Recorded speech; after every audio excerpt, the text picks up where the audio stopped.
Well, hello and welcome to another Diving Deeper from Longfleet Baptist Church. My name's Ken, I'm the minister here, and this week I'm joined by the wonders of technology by Kim, who is one of our deacons here at Longfleet. Hi, Kim. Nice to be here. Yeah, thanks for joining me.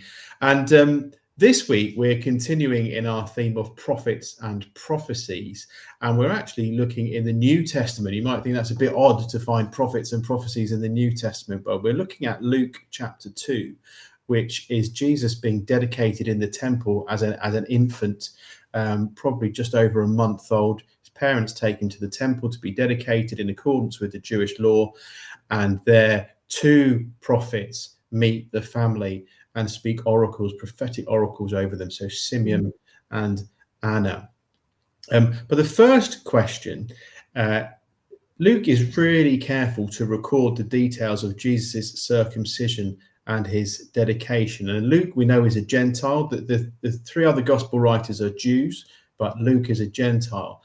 And he's the only one that goes into who really records any detail about these two events, the circumcision and dedication of Jesus. Why do you think that is? Why do you think Luke is so careful to record these details? Like Luke is just a very precise person anyway. You find that through it's always recording detail. So you know he's researched it really thoroughly. But it's obviously important to him, and I think it's important to the people he's writing to ultimately that Jesus has that stamp of he's definitely Jewish. He is fully Jewish. He Yeah, is identifying with the Jewish people. He's one of them. There's nothing that can exclude him from that community. There's nothing they can say, no, he's not bona fide. He can't speak for the Jewish people. Now, I believe he obviously came for everybody, yeah, but he came in a certain place at a certain time. He came to that which was his own, and his own didn't recognize him. And I think it's really important that we recognize that he is Jewish first yeah, and foremost, and part of the chosen nation, however we refer to that. Um, yeah, so I think Luke was guided by the Holy Spirit in that regard, and I would think it was also part of Luke's nature to be that precise. But I also think it was for a very specific audience at the time that needed to know that Jesus was the promised Messiah. And in mm. order for him to fulfill that role, he had to be undeniably Jewish. Yeah, absolutely. I think you're right, Kim. And I think for Luke, it's really important that Jesus is the fulfillment of the Jewish messianic expectations, and you've got to have a Jewish Messiah, if that makes sense. So he's got to, like I said, you use that word bona fide. He's got to be fully bona fide. You've got to see the parents have had him circumcised. They've done the sacrifice for purity at the temple. There is no question that that's happened or not. Um, it's one of my crazy Ken theories, but I like to think that Mary, Jesus' mother, and Luke knew each other. I think Mary was probably part of the church at Jerusalem, and we know that Luke was there in Jerusalem at periods of time. And so I think that Luke probably interviewed Mary to get these facts down. So he is by nature a precise individual, and he's so there's that precision in his nature, but there's also, like you said, there's that it's really important that Jesus is understood to be Jewish Mm. and the fulfillment of the Jewish messianic expectations.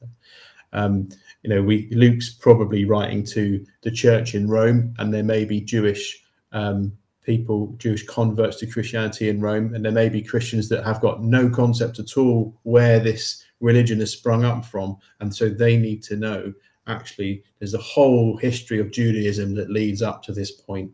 And so yeah, like you said, that audience needs to know it, and we need to know it as well. We need to know that thousands of years up to the point of Jesus is all, God's been speaking before that. Yeah, there's certainly been enough signposts along the way that what's coming, but yeah. Yeah, yeah. We get to sort of Simeon's oracle, which begins sort of Luke 22:25. Mm. and the first part of the oracle is really quite nice. He says, you're dismissing your servant in peace. My eyes have seen your salvation. You think, oh, that's wonderful. That's really nice. And then he blesses the parents. He says, oh, that's great, Simeon. And then he goes on to this second oracle, which is, the child is destined for the falling and rising of many. He's a sign that will be opposed. And he turns to Mary and he says, and a sword will pierce your own soul too. What do you think Mary thought when she heard those words, when he was holding her baby in his arms and he turned to her and he looked her in the eyes and he said, and a sword will pierce your soul too? What on earth has God asked me to do? Probably, and a sense of dread, because she's already been through so much at this point in her young life, and she's already been shamed in her community and had to go through childbirth away from her home. And now she's starting off life with Joseph, and this is such a horrible thing to be saying whilst holding a baby, isn't it? Yeah, But she also was a woman of faith in God, and I think, was she only going to accept the good from God and not the bad as well? And also that's that element of God preparing her. Maybe she needed to know that far ahead of time so she could withstand it, because to have to stand at the foot of a cross and watch your son be crucified yeah, is horrific. yeah, And maybe she needed to hear it that early to give her the years to prepare herself for that. yeah, Now I know it didn't actually mention crucifixion, but it's clear it means death, and it means suffering.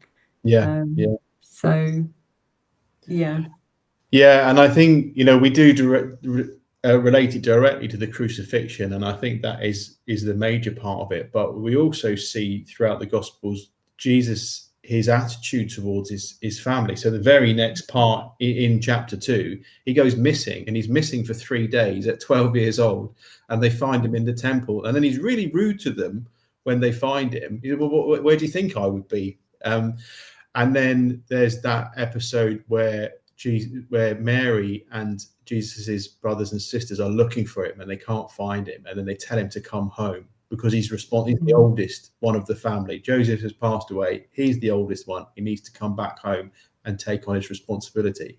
And he says, well, who are my mother and brothers? It's those people that hear the word of God and carry it out. And I think that is part of this, and a sword will pierce your soul too, because what you would expect, you would want your eldest son, who you love and adore, and who is the miracle child, to take his family responsibilities seriously. And actually, he has to kind of balance that with his God-given calling. I actually wrote in our newsletter today about that. Jesus is not some unemotional robot who can just do his God stuff. He's really had to make that decision to cut away from his family and do the God stuff. So I think part of that is, a parent seeing their child going off doing something different, culturally unexpected, would be challenging. But like you say, I think ultimately the sword will pierce your soul too. That's a direct allusion to the crucifixion. She stands there at the foot of the cross, watches her yeah, son be executed.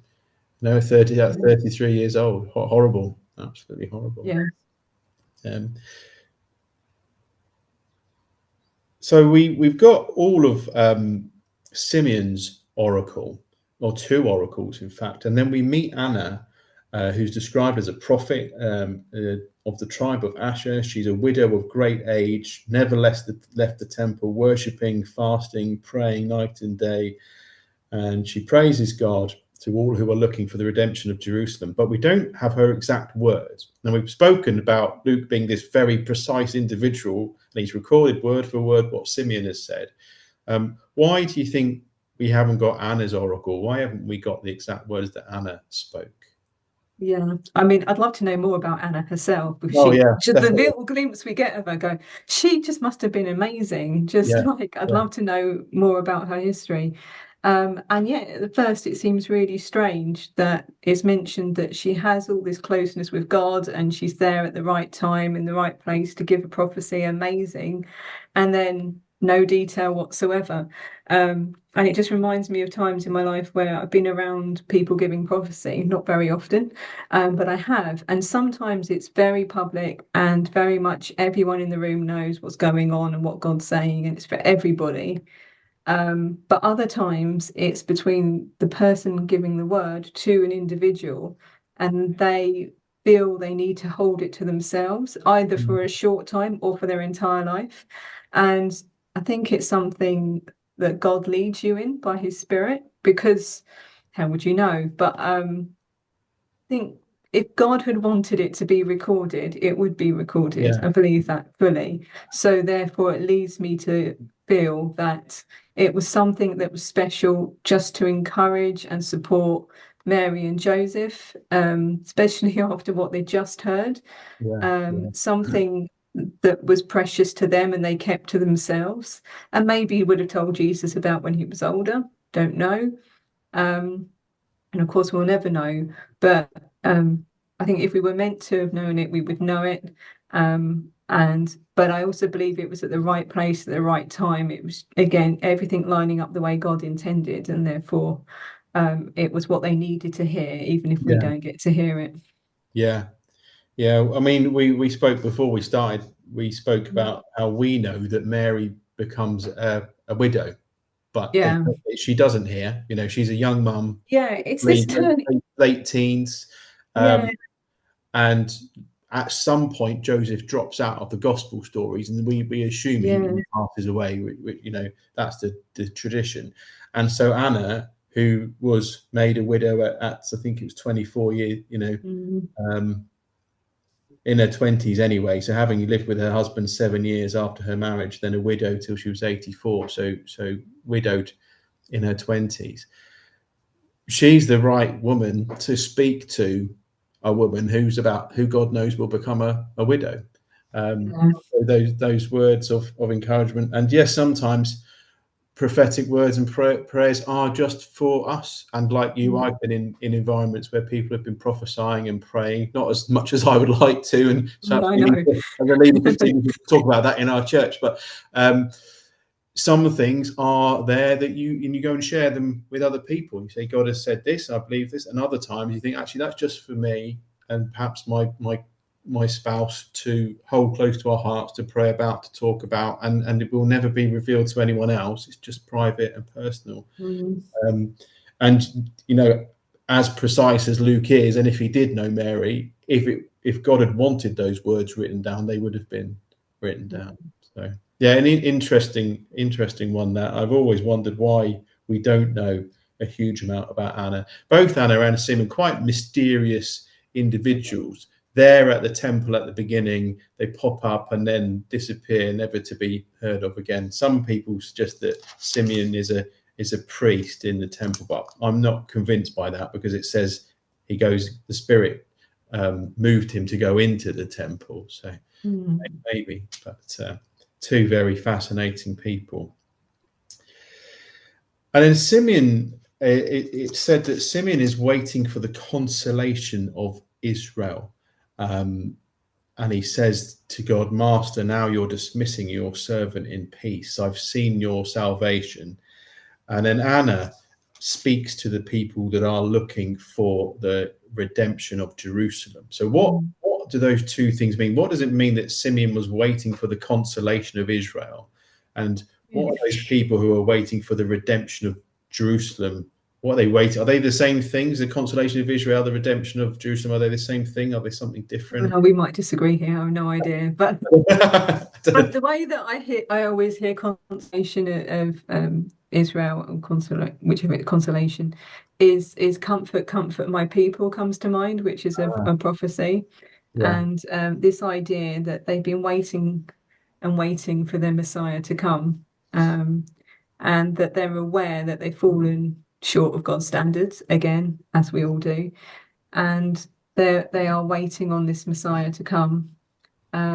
So consolation and comfort seem to be really close in my mind. So whenever I Mm, hear that, and this idea of redeeming my people and buying them back, again, it's not quite the same as comforting them, but it ultimately is, because that's the only way we could ever get back to God, is by him redeeming us at such a great price. So I do conflate the two. I know he talks about Israel, but I don't necessarily see it as just the nation of Israel. I think it's for all people finding Yeah. the way back to God. All of us need that comfort that God does actually love us so much that he has made the way possible. So yeah, that's what I've got to say on that one, because Yeah, again, I don't no, feel I know enough about the history of the Israel to go further. no, I sort of thought of consolation as completion, but hearing you say actually no, it's consoling, it's comforting. I think you're right. It is about the comforting of Israel, the consoling of Israel.